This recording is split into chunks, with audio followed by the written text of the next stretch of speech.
최고 경영자들의 일거수일투족을 살펴보는 CEO 풍향계 순서입니다.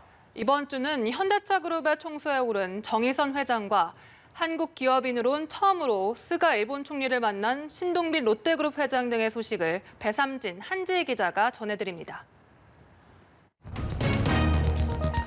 현대차그룹의 키를 잡은 선장이 20년 만에 공식적으로 바뀌었습니다. 이 정의선 신임 회장은 그동안에도 이 그룹을 경영해왔지만 이 수석부회장이라는 꼬리표를 떼고 이 명실상부한 총수에 오른 건데요. 올해 나이 50살입니다. 이 코로나19로 어려운 대내외 여건을 빠르게 돌파하겠다는 판단이 작용했겠죠. 또한 성큼 다가온 전기차 시대 등 도전적인 환경에서 주도적으로 미래를 열어가겠다는 의지를 드러내는 것으로 보입니다.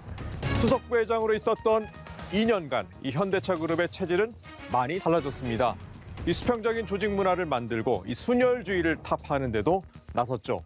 이 전통적으로 자동차 판매만으로는 이 다가오는 시대를 살아남을 수 없다는 절박함이 담겨 있었던 겁니다. 이 현대차그룹의 적극적인 변화 노력은 긍정적인 평가를 받고 있지만 이 현대차의 실적을 보면 올해 3분기까지 작년 대비 19.4%, 이 기아차는 8.8% 판매가 줄었습니다. 그래서 더욱 스마트 모빌리티 솔루션 기업으로의 탈바꿈을 위해 몸부림치고 있는 것이겠죠.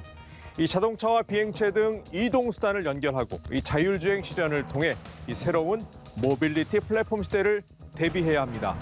이 정 회장은 지분율이 낮은 현대차와 이 기아차의 순환 출자 구조를 해소해야 하는 이 과제도 있어서 앞으로 더욱 집중력과 추진력을 발휘해야 할 것으로 예상이 됩니다.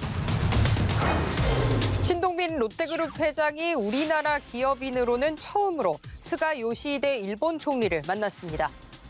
신 회장과 스가 총리는 지난 11일 일본의 한 호텔 중식당에서 1시간 반가량 식사를 겸한 회동을 가졌습니다. 신 회장은 평소 스가 총리를 비롯해 일본 정계와 친분이 두터운 것으로 알려졌죠. 이번 만남은 지난달 취임한 스가 총리를 축하하기 위한 자리였을 것으로 보입니다. 지난 6일 외교당국이 기업인 특별 입국을 허용한 직후 이루어졌기 때문에 재계에서는 신 회장이 악화된 한일 관계를 개선하는 가교 역할을 하게 될 것이라며 긍정적인 평가를 내놨는데요.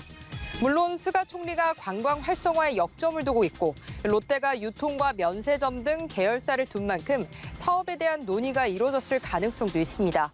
신 회장은 지난 8월 말부터 일본에 체류하며 현지 사업을 살펴보고 있는 중인데요. 롯데그룹이 11월에 인사 작업이 시작되는 만큼 늦어도 다음 달 초에는 입국할 것으로 예상됩니다.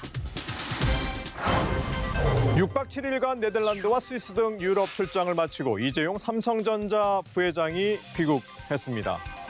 지난 8일 이 부회장은 2년 만에 분기 기준 역대 최대 수준의 깜짝 경영 실적을 발표한 날 돌연 출국했습니다. 지난 5월 중국 시안 반도체 공장 방문 이후 5달 만에 해외 출장이어서 관심이 많았는데요. 이 귀국 후 기자들을 만난 이 부회장은 EUV 극자외선 장비 공급 확대 협력 방안을 논의하고 왔다고 말했습니다.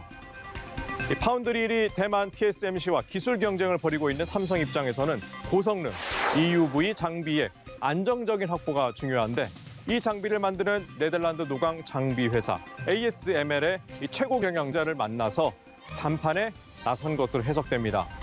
ASML에서 1년에 EUV 장비 30여 대가량을 생산하는데 7나노 이하 최첨단 공정에서의 이 장비 확보를 위해서 이 부회장이 직접 나선 것으로 보입니다. 이 부회장은 조만간 베트남 하노이와 호찌민에 위치한 삼성전자 공장 등을 방문하는 등 해외 경영 행보를 이어갈 계획입니다. 올해 대기업 총수 가운데 주식 평가액이 2조 원 이상 늘어난 서정진 셀트리온 회장이 은퇴 계획을 밝혔습니다. 올해 12월 31일 은퇴해 내년 1월부터 스타트업 모임에 참여하겠다고 말했습니다. 19년 전 창업 정신으로 돌아가 유비쿼터스와 원격 의료 기술을 활용한 건강관리 서비스죠. 이 유헬스케어에 몸담아 보겠다는 겁니다. 중소벤처기업부와 산업은행 주도의 벤처캐피탈이 만들어지면 2조 원을 투자하는 후배 양성 계획도 내놨습니다. 서 회장은 30대인 두 아들에게 경영권을 물려주지 않겠다는 얘기도 자주 했죠. 얼마 전에는 셀트리온과 셀트리온 헬스케어, 셀트리온 제약 등 셀트리온 삼형제의 합병 시나리오도 공개됐습니다. 지주 회사 구조로 개편한 뒤 자회사를 인수 합병하겠다는 건데 만약 실현이 되면 시가총액 기준 50조 원에 달하는 국내 최대 바이오 회사가 됩니다. 올해 안에 코로나 항체 치료제 개발도 마칠 계획이어서 매우 바쁜 시간을 보낼 것으로 보입니다. 네이버와 카카오 등 플랫폼 기업들의 시가총액은 기존 재계 순위로 손에 꼽는 기업들과 비슷한 수준이 됐습니다. 이 시대가 달라지고 있다는 반증이겠죠. 이 때문에 플랫폼 기업들의 반독점 규제를 강화하는 정책이 필요하다는 목소리가 나오고 있는데요. 정말 소비자를 보호할 대책이 나올까요? 이번 주 CEO 풍향계는 여기까지입니다.